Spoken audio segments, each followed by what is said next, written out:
UK Prime Minister Boris Johnson has insisted that the ball is in the EU's court when it comes to a Brexit trade deal.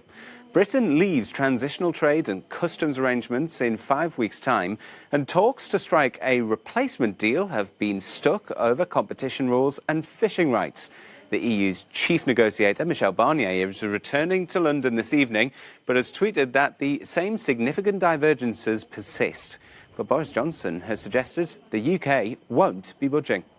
The likelihood of a deal is very much determined by our friends and partners in the EU, who, there's a deal there to be done if they want to do it, which would, I think, benefit people on both sides of the channel. But let's be absolutely clear: this country can prosper and will prosper mightily in either event. And if we have to come out with a so-called Australian style model, an Australian relationship with the EU, we will make a great success.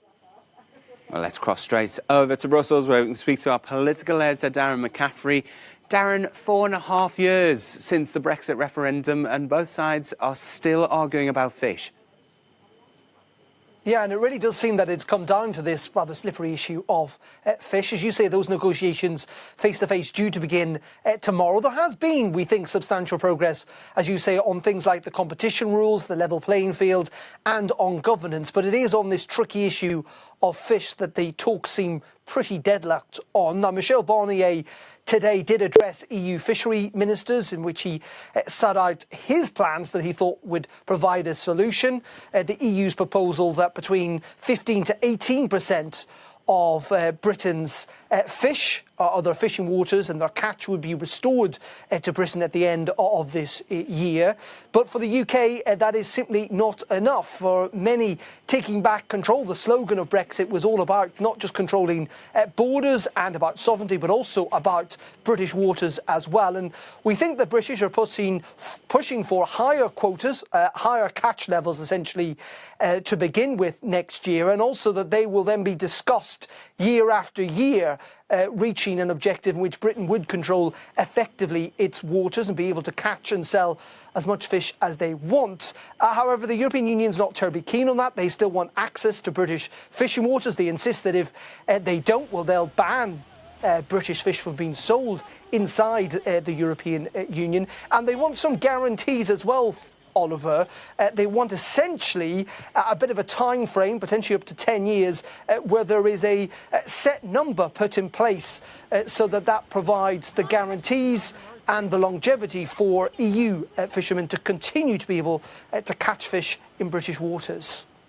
Darren, with face-to-face talks now back on, does that mean that we're close to striking a deal? Well, that's, what anyone's guess is. Ursula von der Leyen, the EU Commission President, suggested earlier on this week they simply don't know whether a deal is possible. Clearly, this week, where they had to have remote talks because of an outbreak of coronavirus inside Michel Barnier's team, has not provided sufficient progress. There's an awful lot of doom and gloom here in Brussels about the prospect of a deal. There will be a substantial push over the coming days and into next week to try and get one.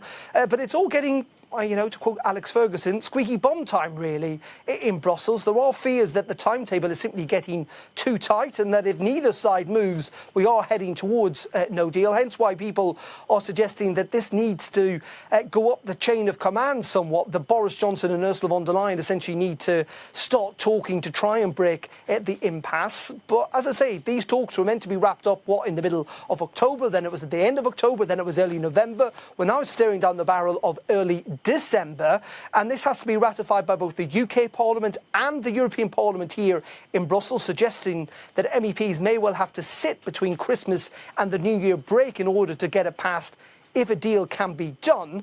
Of course, the transition period is due to end at the end of this year, December 31st. Boris Johnson suggesting Britain will prosper under an Australia-style deal, i.e. no deal, WTO terms. And that will have a major impact on economies in the UK and across Europe just when they need them least, given the deep recessions most of them are facing, given the coronavirus pandemic and the lockdowns. So, as I say, not an awful lot of optimism at the moment, but they are still talking, and while they still talk, there is hope. And I think ultimately in the balance of things, an expectation that in the end, hopefully in the coming weeks, there may well be a deal, but don't bet on it.